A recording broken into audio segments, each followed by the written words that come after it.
Is this your first time making a felt applique stocking?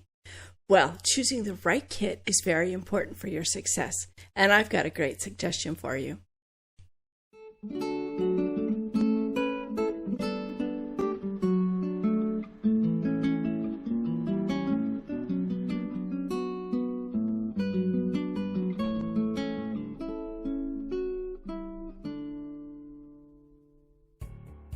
Whether you're experienced at making felt applique stockings or a beginner, this is a great kit. It is so fun and so cute, but it has a lot of very beginner-friendly parts. In other words, it only has 73 pieces total, so enough to keep you interested and to give you that detail and the layering and everything that makes making a stocking so much fun, and not too many small details that make it too tedious. So let me help you work this kit up.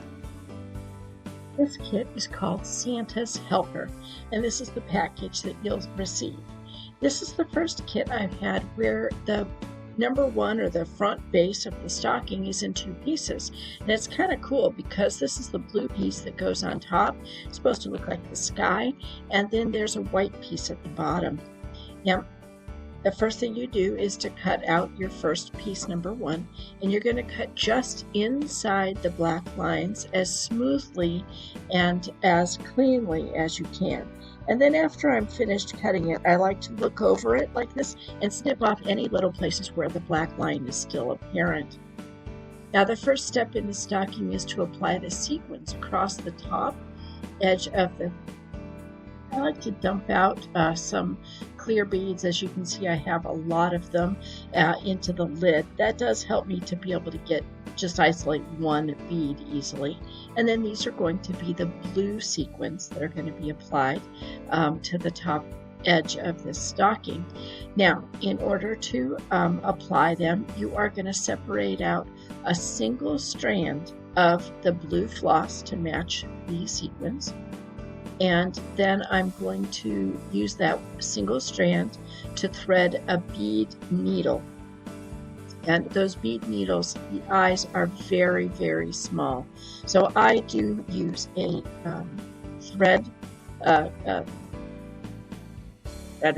a needle threader, to help me thread those tiny bead needles. What you're going to do is thread the needle with the single strand of floss, pull the two ends together and tie your knot. So what you're actually working with is a double strand of floss, but you've only had to thread a single strand into the eye of the needle. Bring the two ends of the floss together and tie your knot.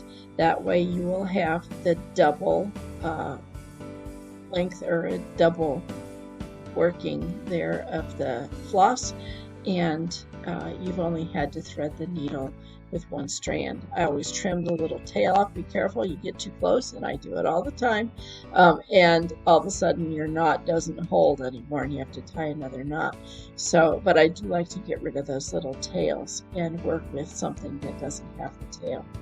So to begin, you are going to, from the back side, get your needle, poke your needle up through right in the center of one of these small dots, as close as you can. And I only put my needle through about halfway. Then I moisten my finger and I get a sequin on the end of my finger. And I do make sure that I apply the sequins so that they're cupped upward, like a little dish would be sitting on the table. With a cup or the surface to hold it inside. Now I can secure it with my thumb and pull the thread through, grab my bead, and then put that back in the same hole and come back and do that again. And repeat that across. About every 6 or so sequins, I like to move to the back side. I just flip it over to the back side and make a knot. That helps me to feel like if the sequins got tugged on or something, that there would be a knot there to catch it, and you wouldn't loosen up a whole line of sequins that didn't have a knot in them. And so we just complete this all the way across till you get to the end of the section where sequins are to be applied.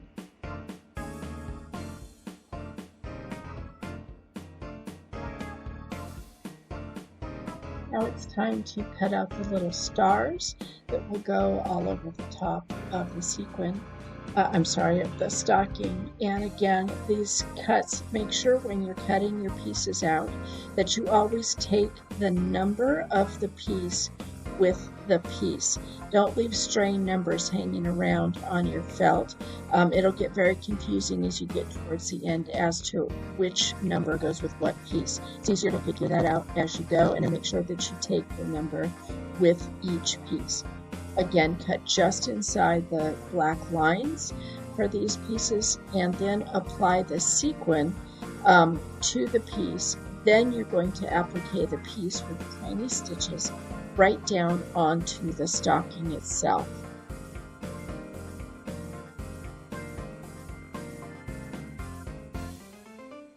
Now it's time to cut out the bottom half of the front of the stocking. It is from the white felt, and you'll need to trim it out. You can see there it is very close, very, very close to the back of the stocking, so you have to be oh so careful when going in between those two pieces not to snip. And at this point I'm just snipping the piece out away from the other pieces. Then I will begin to trim it actually inside the black line. I do not try to do that while it's in this large sheet of felt with other pieces. That is difficult to manipulate, and I find it so much easier to just trim the piece out quickly, and then you've got a small thing to manipulate to trim just inside the black line. Once you get it all trimmed, then it will be time to embroider and then sequin it. Now, I always say embroider first, then sequin, because if you sequin first, then your embroidery floss gets caught and tangled on all those sequins you've just applied, and it can be very frustrating. So it's very, very much easier to wait, get your embroidery done first, and then apply your sequins. Once that's done, then we'll be able to attach the two pieces together.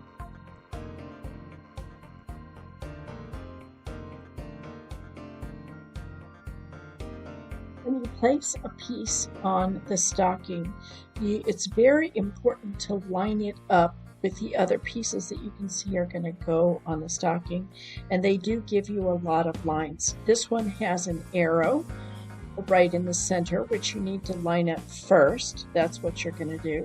Then you're going to line up the edges, and the edges are not exactly the edge of the stocking, so you need to make sure, like you see this circle, this large circle in the center, that the bottom half needs to connect and line up and match exactly with the top half on the blue.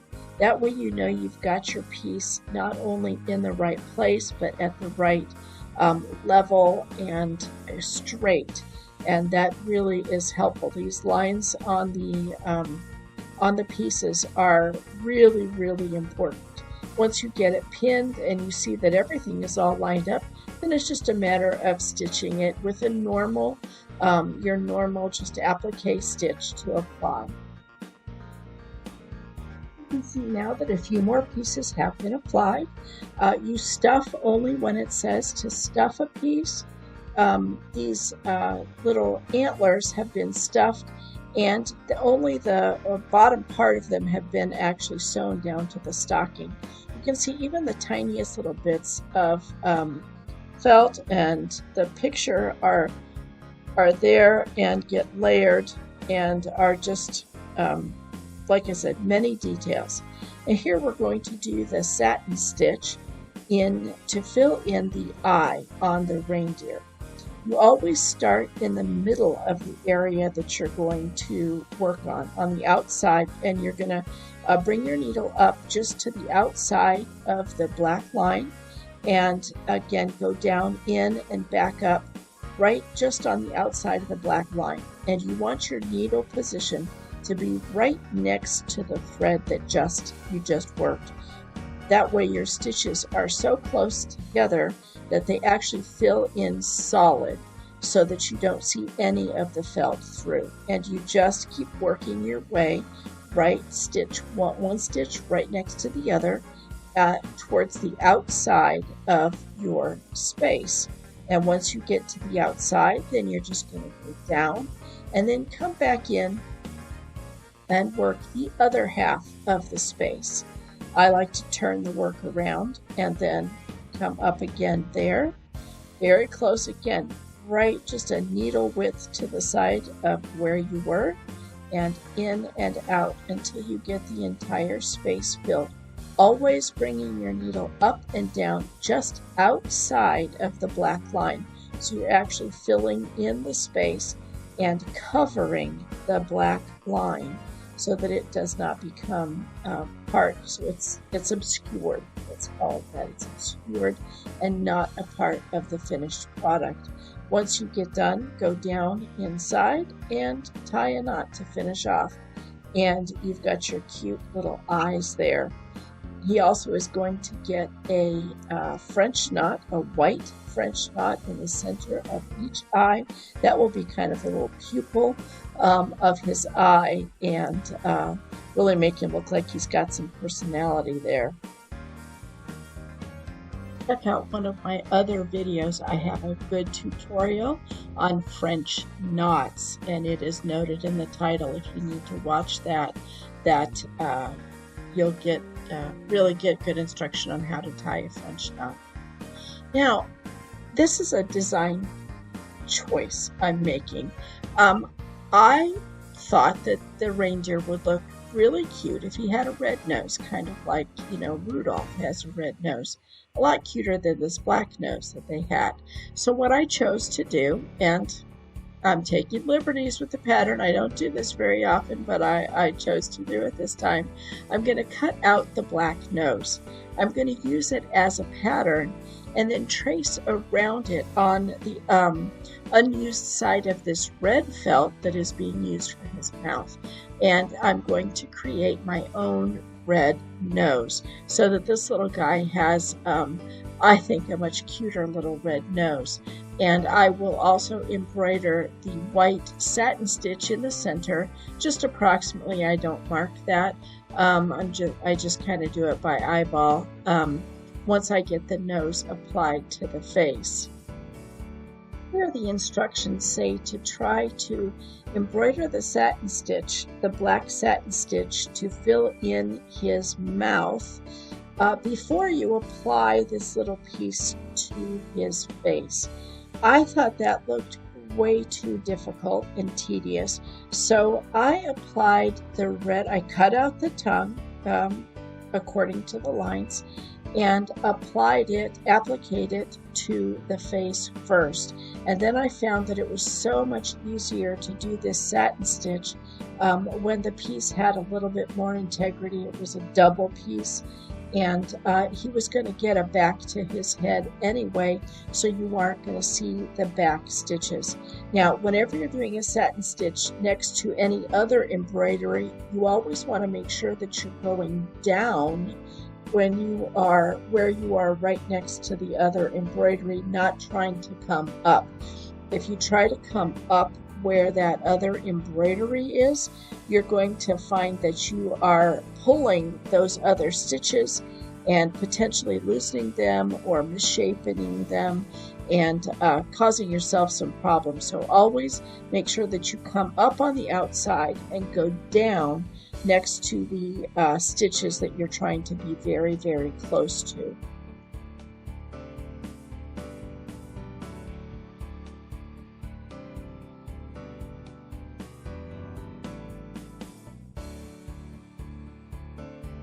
It's time to attach his head front to back, and it does get a little stuffing in it. Now, I have just recently discovered a new way to apply the stuffing. I actually pin the two pieces together, and I stitch around them about 3/4 of the way around. Then I put the stuffing in and close it up. You would think after doing this for 40 years, that revelation would have come a long time ago, but it didn't. I spent all these years trying to keep that stuffing in between the two pieces and to pin them and to sew around it and to pull out the little bits that stick out. So even us older, more seasoned animals can learn new tricks. The pattern recommends that you make his little cheeks and the inside of his ears a little rosy with some blush. This is a red chalk marker. It is not a marker, but it's actually a seamstress marker, and it's red and it is chalk. And I will link that in the description below. And that allows me to lead into, hey, if you use the links that are in our description below for products, we get a little commission, and we appreciate your support so much. It does help us to continue to produce videos and to grow our company. So thank you. We really appreciate it. Now it's time to put this cute little head onto the stocking. This is one of the times where you are going to applique all the way around the head, but you are going to leave the ears free. That gives them a little bit of 3D, just like the antlers and like the cute scarf that extends out over the end of the edge of the stocking. It's these 3D bits that really, I think, put life and excitement into these darling crafts. You can see the bits are being added one at a time, stuffed as indicated, and the layering of this darling stocking begins and grows with each and every piece. And here more pieces have become added. Santa is almost finished. Not quite, but almost. He's got packages in his sleigh. His sleigh is almost finished. He's got a little more trim. His sleigh has runners with sequins and a few more that need to be attached. But he is largely, I'd say he's about 3/4 finished with the stocking at this point. And he is looking good, along with his reindeer helper. Let me know in the comments, what do you think about the change in his nose? Was it good? Here we're ready to use the back piece of the stocking and the fabric to use I used the pattern for the back piece of the stocking to cut out 2 pieces of lining material. I do stitch those together. Then I put, they're totally separate. Then I take the back of the stocking and sew it with a seamstress stitch to the front of the stocking. If you'd like more details on how to finish a stocking, you can check out my video that has a finishing tutorial. Then once we stitch it together, we stuff that lining down inside the stocking. Make sure the tab is on the back of the stocking before you attach it. Got to have a tab, got to be able to hang these guys up so Santa can use them. And then we go ahead and put the lining down inside the stocking and fold the top over on the inside and stitch it to the top of the stocking so that we have a finished and very usable product. Let us know in any way how we can help you to make your stitching and your projects work out easier. Let us know what you'd like to know, and check us out. We'll have more videos coming in the future. If you'd like to purchase this stocking, it is available for sale on both our Etsy shop and on our website. Links to that and everything that we've used in this video will be in the description. And you might be interested in checking out the video, How to Get Started with Felt Kits. It'll give you all the details and the tools you need. Thanks for joining us. God bless your day.